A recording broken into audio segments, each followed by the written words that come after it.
থামো থামো থামো রবি ভাই, রবি ভাই, থামো থামো থামো। এত তাড়াহুড়ো করে কোথায় যাচ্ছ? আর কি করবো ভাই, গরিব মানুষ, কাজের ধান্দায় কাজে যাচ্ছি, কাজের খোঁজে। তোমাকে তো কাজ করেই খেতে হবে। আমাদেরকে দেখো, আমরা চাকরিওয়ালা মেয়ে বিয়ে করেছি, পায়ের উপর পা তুলে বসে বসে খাচ্ছি। তুমি তো বিড়ি বান্ধা মেয়ে দেখে বিয়ে করেছো। যাও কাজে যাও। আর কি করবো ভাই, ওই কপালে ছিল, এখন কাজ করেই খেতে হবে, কি আর করা। তো ভাই তাহলে বাড়ি যাই।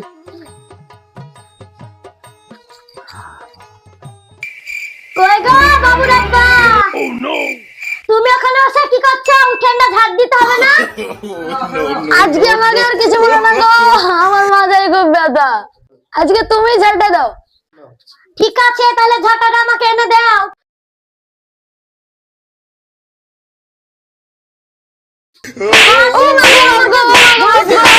চাকরি করবো না বাড়ির কাজ করবো?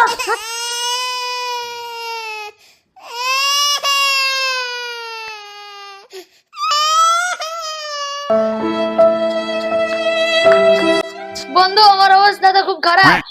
কেন রে, কি হয়েছে? আমার বউ আমাকে মেরে শেষ করে দিয়েছে। তোর বউ তোকে মারলো কেন? উঠেন ঝাড় দিয়ে নি তাহলে। তোর বউর পায়ের তলায় তুই থাকিস? আমাকে দেখ, আমার বউ আমার পায়ের তলায় থাকে। কই গো, তোমাকে যে বললো কাপড়গুলো কেছিলে, থালি হালি করে মাইস্তি মেরেছো। আগে কোনটা করবো? কাপড়গুলো কাচো না। না, তোমার কথা শুনবো না। আগে হাড়ি কুড়ি মাজবো, তারপর কাপড় কাচবো। ঠিক আছে। ও ভাই, দাঁড়া দাঁড়া দাঁড়া, শুন শুন শুন শুন শুন। চলে এসেছিস যে? আর কি করবো, আমারও যে অবস্থা তোমারও সেই অবস্থা। শোন ভাই, চাকরিওয়ালা মেয়ে বিয়ে করলে এরকম জুতার বাড়ি খাইতে হয়। समझ रहे हो आप समझ रहे हो